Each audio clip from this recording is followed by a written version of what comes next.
100 কম 3000, কেউ কি আছেন 3000? ফরহান ইমতিয়াজ নাফির জন্য শান্তিনিকেতন শ্যাডোজ 2900 টাকা।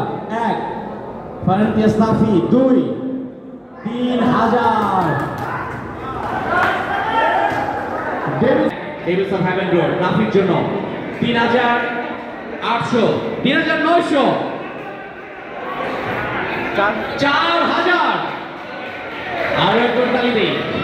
অর্ধেক মিনিট একজন প্লেয়ারের জন্য ব্যয় করতে প্রস্তুত শান্তিনিকেতন শ্যাডোজ। 4000 ফরহান ইমতিয়াজ নাফির জন্য। 1 ফরহান ইমতিয়াজ নাফি, শান্তিনিকেতন শ্যাডোজ 4002। কেউ আছেন? ফরহান ইমতিয়াজ নাফি, শান্তিনিকেতন শ্যাডোজ 4000 টাকা ব্যয় তাদের দলে নিতে যাচ্ছে 3 সোল্ড। কংগ্রাচুলেশনস ফরহান ইমতিয়াজ নাফি, 4000 টাকা ব্যয়।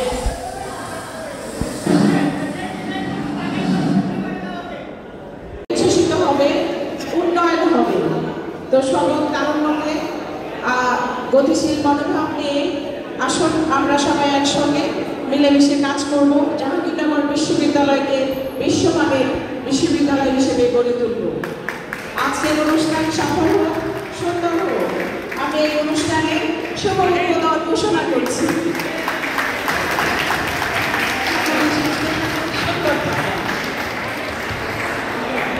মনে হয় এই অপশনগুলো থেকে বা স্পোর্টস লিগে থাকার একটা কালচারের একটা বড় জিনিস আছে। আমাদের প্রথমত আমাদের অনেক যেই কী বলে উদাসীন থাকা, আমাদের অলসতায় অলস থাকাটা আসলে দেয় না, কিন্তু আমাদের ডিসিপ্লিন করে। এই দুটো জিনিস আশা করি জাহাঙ্গীরনগর আরও বেশি ক্রীড়া চর্চাটা আরও বেশি হবে এবং জাহাঙ্গীরনগরের শিক্ষার্থীদের মধ্যে আমূল একটা পরিবর্তন আসবে। এই পরিবর্তনটা এমন যে তারা ডিসিপ্লিন হবে এবং একই সাথে স্পোর্টসের মাধ্যমে তারা তাদের নিজেদের পরিবর্তন করবে। বিশ্ববিদ্যালয়ে অতীতে এই নাইট টুর্নামেন্টে কিন্তু এরকম বিশাল পরিসরে কোনো আয়োজন ছিল না। গত বছর আমরা দেখেছি আমাদের কেন্দ্রীয় যে খেলার মাঠে স্পোর্টস ক্লাব কর্তৃক যে আয়োজনটি হয়েছে, সেই আয়োজনটি আমাদের সকলকেই খুব ভালোভাবে আকৃষ্ট হয়েছে এবং সেই গতবারের আয়োজনের সাফল্যের ধারাবাহিকতা বজায় রাখার জন্য এবার আরও ভিন্ন উদ্যমে এবং আরও ঝাঁকজমক করার জন্য কিন্তু এবার আমাদের দ্বিতীয় যে আসনটি সে হচ্ছে।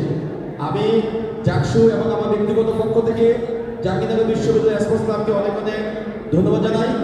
কেননা জাহাঙ্গীরনগর বিশ্ববিদ্যালয় শুধু সাংস্কৃতিকভাবে পুরো বাংলাদেশের মধ্যে আধিপত্য বিস্তার করবে না, জাহাঙ্গীরনগর বিশ্ববিদ্যালয়ে বর্তমানে ক্রীড়া জগতে যেভাবে এগিয়ে যাচ্ছে, আমি মনে করি আগামী কয়েক বছর পরে ক্রীড়া জগতেও জাহাঙ্গীরনগর বিশ্ববিদ্যালয় পুরো বাংলাদেশের মধ্যে সুনাম অর্জন করবে। এবং আমাদের যিনি ক্রীড়া সম্পাদক দায়িত্বে আছেন, সহ ক্রীড়া সম্পাদক দায়িত্বে আছেন, তারা খুবই গুণী মানুষ এবং আমি বিশ্বাস করি জাহাঙ্গীরনগর বিশ্ববিদ্যালয়ে আমাদের এখন সামনে যারা বসে আছেন, আপনাদের সকলের আন্তরিক প্রচেষ্টার মাধ্যমে জাহাঙ্গীরনগর বিশ্ববিদ্যালয়ের আমাদের যে আসন্ন নাইট টুর্নামেন্টের যে সিজনটি আছে সেটি খুব ভালোভাবে সম্পন্ন হবে এবং এই টুর্নামেন্টটি সুষ্ঠুভাবে সম্পন্ন করার জন্য জাকসু স্পোর্টস ক্লাবের পাশে সর্বোচ্চ সহায়তা করবে এবং আপনাদের যে কোনো প্রয়োজনে আমরা আপনাদের পাশে থাকবো।